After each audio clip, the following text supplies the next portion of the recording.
Yeah, I think sometimes we have different types of receivers, right? You have guys that are separators and, those route runners. Then you have the guys that are more physical and can win contested catches.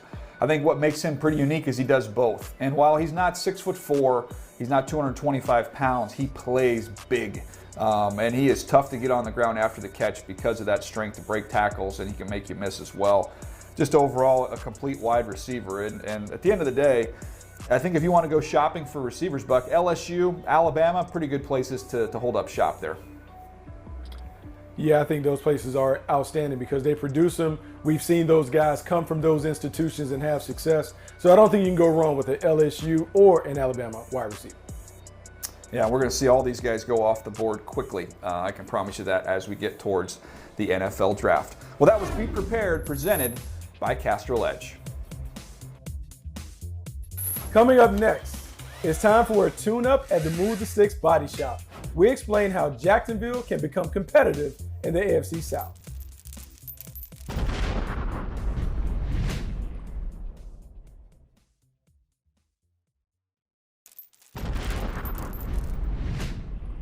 All right, welcome back to Move the Sticks, presented by Castrol Edge. And Buck, we're going to talk about a team you know very well, having played there and having done a lot of work with this franchise over the last year. That's the Jacksonville Jaguars, a team that has earned the #1 pick, Buck, because there's a lot of needs for this football team. How about those needs on the offensive side of the ball? What do you think? Oh, well, first things first, you cannot compete in the National Football League if you don't have a quarterback. They need a franchise quarterback. Urban Meyer comes over. He has the #1 overall pick, so you have to take care of the quarterback. And then the next thing you have to have, we talk about it all the time in building your team, you need to have a left tackle. So you have to make a decision on whether you're going to pay Cam Robinson or are you going to look for a franchise offensive tackle in the draft. But you got to make sure you have a quarterback and you got to have a left tackle.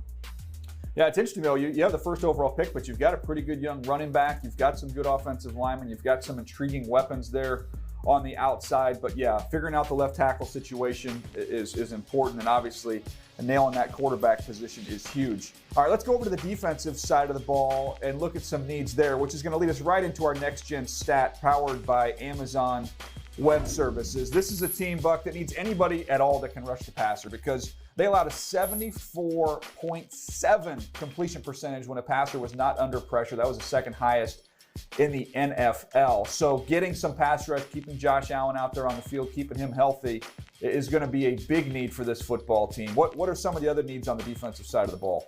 Well, DJ, you talk about the pass rush, but you don't earn the right to rush the passer if you can't stop the run. So looking at the interior, the defensive tackles, they have to find someone that can stop the run on the inside. You not only need to be able to stop the run with your defensive tackles, but now the league is going where you need an inside pass rusher. So defensive tackle has to be high on the priority list. But then you talk about that completion rate. In the back end, you need guys that can cover. Last year, they took C.J. Henderson, but some other players in the secondary, they have to be able to lock up and play man-to-man. Cornerback, safety, whoever it is, you need to be able to play man-to-man. They don't have anyone in the secondary that can do that right now. Yeah, those numbers on the bottom of the screen are pretty damning when you think about this defense and their performance last year. Now, that was Next Gen Stats powered by Amazon Web Services. All right, Buck, this is something I've been looking forward to here. We've got something new. We're going to be doing this all spring, and that's a new business we've created, a little Move the Sticks Body Shop. We're going to take these teams inside the body shop and see if we can't fix these vehicles here. Some teams, not playoff teams, some teams that need a little bit of help, need a little bit of fixing. So we're going to do that today with the Jacksonville Jaguars, Buck. And when you look at trying to fix this football team, as you see what we're dealing with here in the body shop, man, my digital self needs to drop a few pounds, by the way. But we're going to try and fix this team. We've got 3 ways to do it in our body shop. We've got to start with the most important thing, that's the engine. So to fix an engine, we're going to say that's the NFL draft. So how can they fix the engine of this car with the Jags in the draft? Then we can look at some add-ons, right? We put some add-ons on this vehicle, what we can do in free agency, and finally some upgrades. We're going to upgrade something on this vehicle, something that's already on the car. We're going to upgrade it a little bit. You ready to get going? Man, let's get to it. I've always dreamed of kind of being a little blue collar, kind of getting a little greasy and dirty. So this will give me a chance to do it without really having to get dirty. Yeah, I think I might have had some overalls in the 90s, but I think I was probably going more for a kid and play look than the body shop. But that's all right. Let's get it cranking here. First overall pick. This is one way to really, really jumpstart your engine here. What do they do? It's the most important position, so you got to take care of quarterback. Trevor Lawrence is the pick. I believe he's the only reason why Urban Meyer came out of retirement to take on this challenge. Trevor Lawrence gives them a franchise quarterback, a guy who can do it all at the position. We can talk about the physical ability, big-time arm talent, great athlete, throws with touch, timing, and anticipation, but the leadership ability. This is a guy that's been a winner his entire life. He knows how to get the team to the winner's circle. You want to change the culture. You need a thermostat leader. He is someone that changes the temperature in that locker room with his ability to play. Yeah, I think it's a no-brainer. Turn in that card right there. See if you can't change your franchise with Trevor Lawrence being the face of this franchise, hopefully for the next 15 years. They've got another first-round pick this year. They picked 25th overall.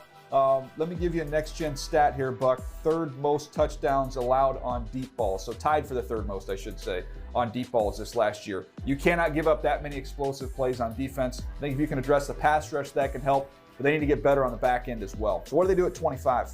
Well, the first thing you have to do to be a great defense, you got to be strong down the middle. And down the middle, that means safety. And so Trevon Moehrig from TCU is someone that I absolutely love when I watch him on tape. His ability to cover is outstanding. He has the ability to cover in the slot. He can take away the deep ball in the post as a deep middle defender. And he is terrific if you're one of those teams that likes to play split safety coverages. He has those abilities, and he's also solid in the run game.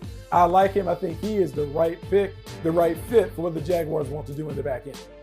Yeah, I think it's complete safety. That versatility, I think, is going to play well. Urban Meyer is going to love that, just always around the football as well. Okay, we mentioned at the top, this is a team that's got to rush the passer better. We haven't done that here through the first two picks. Can we find one with pick 33? Yeah, pick 30 I think is a nice pick because this player will be able to rotate in with Caleb Von Chasen, Josh Allen. How about Joe Tryon from Washington? Man, long, rangy, heavy-handed, does a great job of getting to the quarterback. They need more bodies, more horses in the stable that they can unleash to get after the quarterback. He is one that will certainly help them improve their sack numbers and their overall ability to pressure the quarterback. Yeah, I saw a picture of him the other day on social media. I want to say it was Instagram. And dude, that dude is a brick house. He is big and a physical power rusher off the edge. I think would be a nice complement to more of that speed rusher that you have there with Josh Allen, his ability to drop in coverage with Josh Allen as well. I think they complement each other quite well. So that's how we've tried to address the engine of this team, Buck, through the draft through those first three picks. Obviously, we'll have more options later on in the draft to address some more of these needs. But let's jump on to the add-ons here. This is what we can do through free agency to try and add on to this vehicle. We've got a couple players for them we think that will help, including a player at a position that's the quarterback's best friend, and that's tight end. Oh, yes. They haven't had a big-time tight end since Mercedes Lewis, and they need someone that can really control the middle of the field. How about Hunter Henry coming over from the LA Chargers to give them that security blanket in the passing game? Trevor Lawrence, they have weapons on the outside, but you want to make the easy throw right over the middle. Hunter Henry can do that. Outstanding route runner, good blocker in the run game.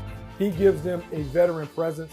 And so I think he would be a nice security blanket for Trevor Lawrence as he acclimates to the National Football League. All right, we've talked about fixing the engine there at the top with Trevor Lawrence with the first overall pick. I don't know, this would be like engine maintenance with this next free agent addition here. Explain this one here, our second add-on, Buck. Alex Smith is going to be released from the Washington football team. And so when I think about Alex Smith being out there and available, he certainly fits the criteria.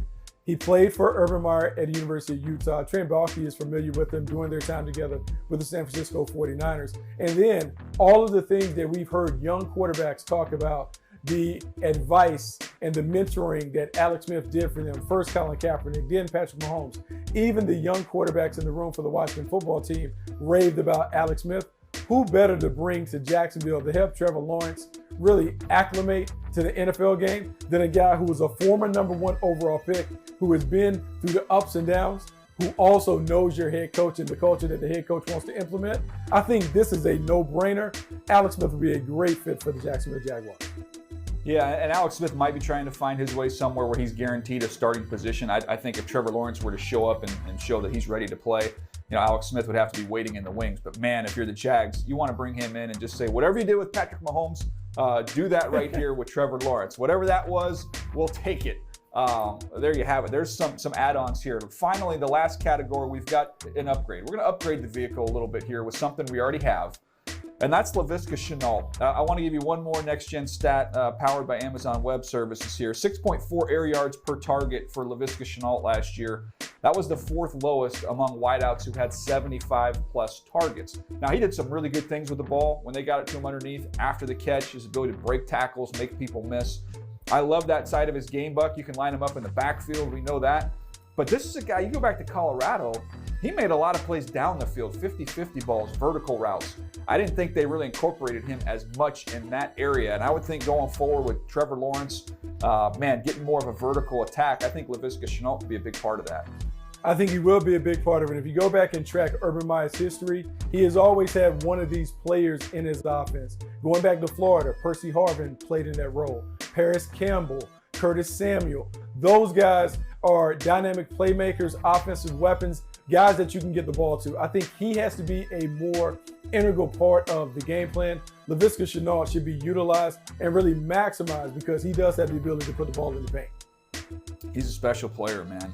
As you can see, what we just did here in the body shop today, it's going to be a big offseason for Urban Meyer and the Jacksonville Jaguars. They've got to go out. They've got to nail the draft. They've got to bring in some quality free agents. They've got the most cap room of anybody. So they've got money to bring in guys on the veteran side. They've got a lot of picks to upgrade that roster as well. And let's see if they can maximize the talent that they already have there, because there are some good pieces in place there for the Jags. Well, as I mentioned, we're going to be doing this throughout the spring. Your team didn't make the playoffs. We're going to try and take you into the body shop and see if we can't get you fixed. Be on the lookout next week because we're going to bring the New York Jets into the Move the Sticks body shop and see if we can't fix this. I don't want to say it's a clunker, but the car needs a lot of work, and we're going to see if we can help the Jets out next week.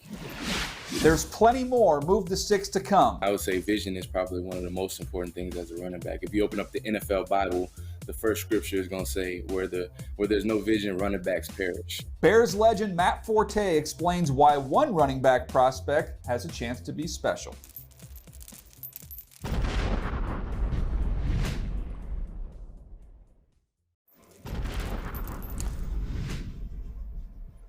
As we continue on with Move the Sticks, presented by Castrol Edge, he scored an incredible 75 total touchdowns during his 10-year career in the National Football League. Also caught 554 balls, over 14,000 total yards. I could go on and on with all the numbers that Matt Forte put up during his decade-long career in the National Football League. We could not be any more excited to have him join us today on the show. Matt, we appreciate you taking some time for us today, man. How you doing? I'm doing well. Appreciate you guys having me on. Well, we're excited to have you, man. We've got something we're going to do today. We're going to trot this thing out here because we're always doing comparisons in the scouting game. You're always comparing players, which is going to lead us to our Pro on Prospect feature today. And we're going to be taking a look, one of the top running backs in this year's draft class, that's Najee Harris. You see the same number there with Matt Forte, the double deuce. Big physical backs, but also very athletic. And Matt, we want to kind of take you through some of the things that you did well, talk about what it was that made you excel in those areas, and then give you a little bit of tape here on Najee to see what you think. I want to start with you catching the football. Your value in the passing game is something that everybody around the league appreciated. I mentioned the numbers, 554 catches, 4,672 yards. What was it that made you so effective as a receiver in this league? I would say just that I wanted to be an all well-rounded running back, every down back. Didn't want to have to come off the field on third down. And I know how important protecting the quarterback is. So being able to pick up blitzes and read defenses is important. And that was one of the main things that kind of sparked me towards being an every down back. And then also that you can get mismatches on guys like linebackers and safeties if you know how to run routes like the receivers run, and if you have good hands. And so it's really a lot of times like a screen play or a swing pass. Those are extended handoffs, but if you can extend that beyond the those short intermediate passes and go downfield or run slants and different things like that, it adds another dimension to your offense. It's funny, Matt, because you talk about adding another dimension to the offense as a pass catcher. When we look at Najee Harris, he certainly has big-time ability. But what do you see when you evaluate him and see him on tape? When I see him on tape, I see a big back who does have soft hands and can catch the ball. I haven't seen a lot of down the field catches, but that's not to say that he doesn't have the ability to do that, because when I was in college, I didn't catch a lot of balls down the field. I catch a lot of screens, a lot of swing passes, a lot of check downs and those type. But once I got to NFL, I developed that into more of a receiver type ability, running option routes or slants and things down the field. So I think he has the ability to do that. I also see good patience in his running style, where he can allow his blocks to be developed and not get too anxious and try to hit the hole before it opens up. So I think that's a great key to have, with not only with vision, but with the patience to let his blocks develop. That's great stuff, man. I think about backs out of the backfield, but then able to put them out in the formation, something you did a lot. You talk about guys, what they do after the catch. We just flipping them a flare, just get them the ball. But then there's those guys that can do stuff before the catch to be able to run, angle routes, option routes, get down the field vertical, something you did. I think Najee is going to have a chance to do some of those things. You touched on, what I want to get to next is your vision, because when I go back through and look through your report, that was something that led you to that 2,000-yard season there at Tulane, your final year in college, and we all noted just how outstanding your vision was. How do you come to that point? Is this a skill? Is this through study? Is this through instincts? What do you attribute your fantastic vision to? I think it's a lot of instinct and a lot of kind of God-given talent, but also it does come from studying the defense and knowing what they do, and also it's so important. I would say vision is probably one of the most important things as a running back. If you open up the NFL Bible, the first scripture is going to say, where there's no vision, running backs perish.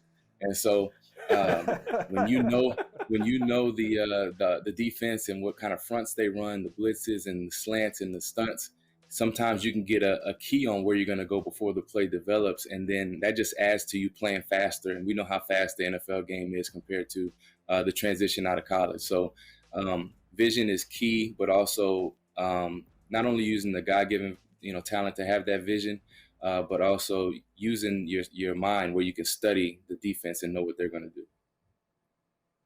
You mentioned vision when you were briefly describing Najee earlier. When you see him with the ball in his hands as a runner, do you see some of those traits? Yeah, definitely. You see, he likes to get his shoulder square to the line of scrimmage, which is good, and get that early.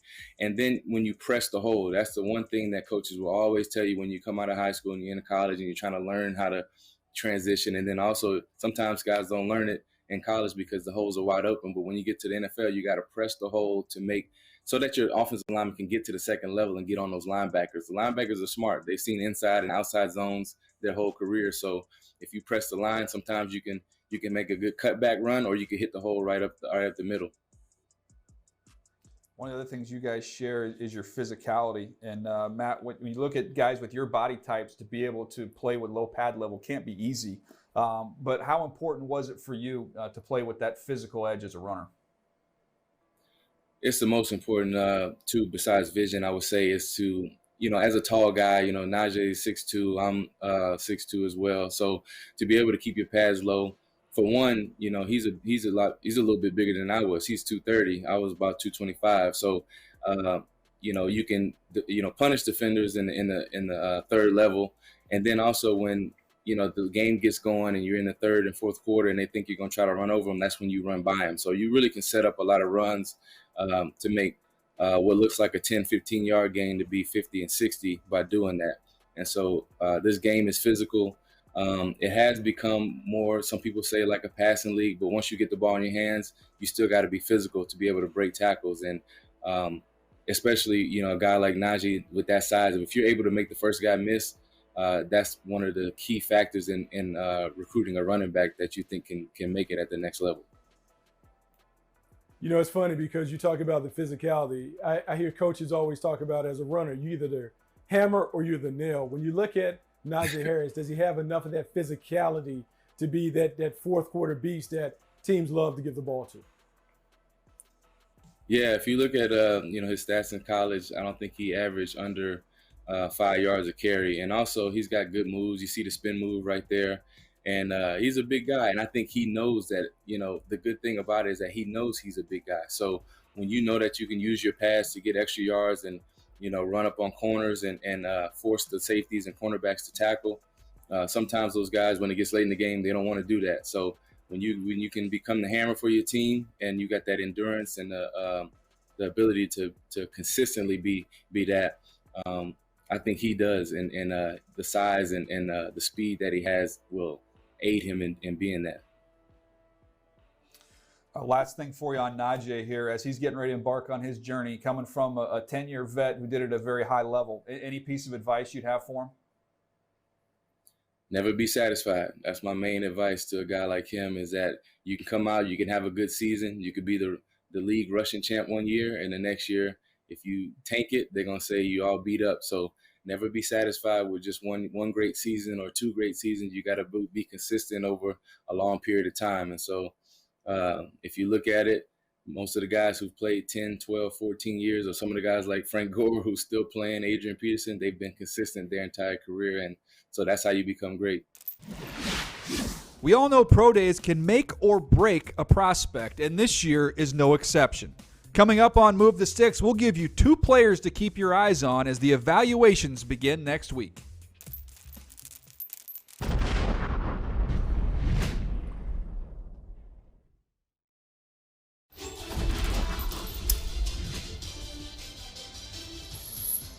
Well, the 2021 NFL Draft presented by Verizon is right around the corner. It all starts Thursday, April 29th, as Urban Meyer and the Jags go on the clock with the first overall pick. Make sure to keep following us as the draft approaches for the most in-depth scouting reports and evaluations.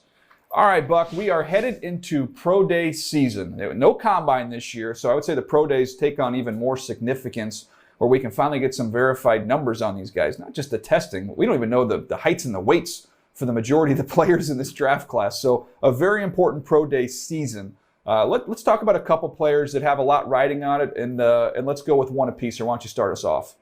Here we go. Let's go to North Carolina. De'Ami Brown, wide receiver. He is a big-time, big play prospect, someone who specializes in really running the vertical route tree. His ability to get open on these go routes really is second to none. And so if you're a team that's looking for a big play threat, someone that can take the top off the defense and give you those explosive plays, Brown has to be near the top of your list. Watching him run, watching him work out at the pro day, it will be important to see how he runs routes. Can he do the other stuff that you want your wide receivers to do in terms of the intermediate route running portion of it? But as a deep ball threat, he's one of the best in the business. I want to see how he works out. Yeah, no doubt. We know he can get vertical, 20 yards a catch, getting over the top. He was outstanding there. I'm looking forward to that pro day. Man, so many good players at Carolina. Watching him get out of the break and run the full route tree will be fun. I'm going to stay, and this sounds weird, in the ACC with Notre Dame. Still trying to wrap my mind around the fact that Notre Dame was actually affiliated this year. But Jeremiah Owusu-Koramoah, their linebacker, some view him as a safety. He was listed at 215 pounds. We all agree he's a phenomenal, explosive athlete who's a playmaker on the football field. The question is, where do you play him? And he can do a lot of different things. Well, he's listed at 215. You hear reports maybe he drifted down closer to like 205 at one point in time this season. So he's one of those ones, I just want to see how big he is at the pro day. Is he going to try and go up in weight to kind of play in the box as a stack linebacker, or is he going to try and lean up and be closer to 200 pounds and really be kind of that strong safety? So fascinating to see what teams are where they're going to put him as we go through this draft process. You know, it's funny when you talk about where teams are going to put him, because I think he is dynamic. His second level sideline-to-sideline ability is really intriguing, but also the cover skills that he brings. I don't know if you want to play him as a traditional linebacker, but some of these teams that are using these positionless players on the second level really find him fascinating as a prospect. Yeah, I know once you get to third down, he can cover tight ends and backs, and you can blitz him. So that is going to be very valuable with his explosiveness coming into play there. And you add into that the leadership and the intangibles, which I've been told are off the charts from the folks there at Notre Dame. So he's going to be a fun one to watch. The North Carolina Pro Day, the Notre Dame Pro Day, all those Pro Days, we're going to have them covered right here on NFL Network. So stick with us. It's going to be a wild, fun ride as we march towards the NFL Draft.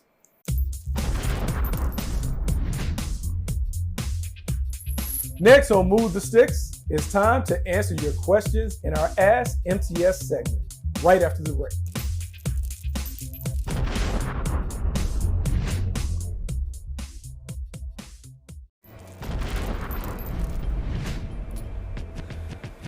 While in our unbiased opinion, the Move the Sticks podcast is the best podcast, we think you'll like the other podcasts at the NFL Media Group as well. And you can find those at NFL.com/podcast, Spotify, Apple, or wherever you listen to your favorite episodes. One of our shows you might enjoy is our buddies at the Around the NFL podcast, who tackled free agency recently with a hint of mirth.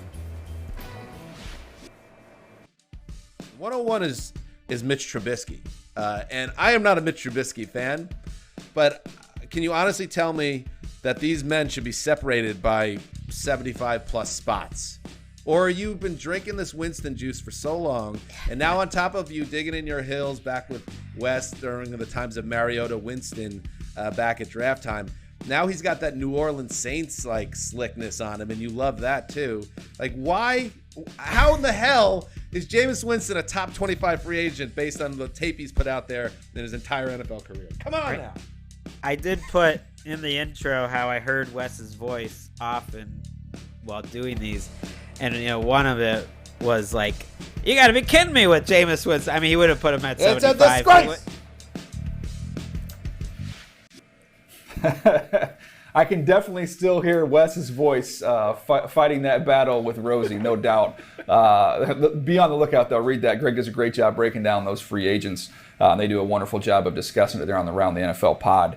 Let's get to some questions here, Buck. I put it out on social, a little hashtag AskMTS. Said we'd answer some questions here as we finish up the show. So let's knock through a couple of these. I'll give you the first one here. Your thoughts on the likelihood the Eagles draft a QB at 6? I'm fascinated by this only because Howie Roseman's comments are ringing in my head, because he talked about wanting to have a quarterback factory. So if you're at 6 and let's just say Justin Fields is there and you're doing the evaluation between Justin Fields and Jalen Hurts, or Trey Lance and Jalen Hurts, do you want to bring both of those guys in and have a quarterback competition because of the money that you will allocate? You have rookie contracts in. It's not really prohibitive because Jalen Hurts doesn't cost anything after you get past the dead cap space. I think it'd be fascinating to see Philadelphia take that approach, because I have talked about it, and we've talked about it on the podcast, taking a collegiate approach with the quarterbacks. Maybe this is an opportunity for the Eagles to do that. Yeah, if you can upgrade that position, do it. All right, let's get one more here. What do we got? Next question. This one, with the increased variation in schemes, both offense and defensive teams are going to put more value on versatility. I think that's something that we've always discussed on the podcast, Buck. Yeah, absolutely. You're trying to find guys that can do multiple things on both sides of the ball. Receivers that you could line up in the backfield. You talk about safeties that you could put down in the box or can cover in the slot. Yeah, versatility is huge. Yeah, positionless football. We've talked about the league trending that way, not only on offense with these wide receivers that can play like wingbacks and running backs, but defense, safeties playing like linebackers, corners coming back to play safety. Absolutely, we're seeing that shift where versatility is really coveted. Yeah, look in the NFC West. If you want to see it on the offensive side of the ball, look what the Niners are doing. You want to see it on the defensive side of the ball, look what the Arizona Cardinals are doing, trying to be as multiple and versatile as possible. Well, this has been a fun show today, Buck. We had a blast. I want to thank Matt Forte for joining us. It was great to visit with him, as well as Jamar Chase. We've had a great time. We do want to encourage you guys to check out the Move the Sticks podcast and all of our video content, NFL.com/MTS video. We'll catch you next time right here on Move the Sticks, presented by Castrol Edge.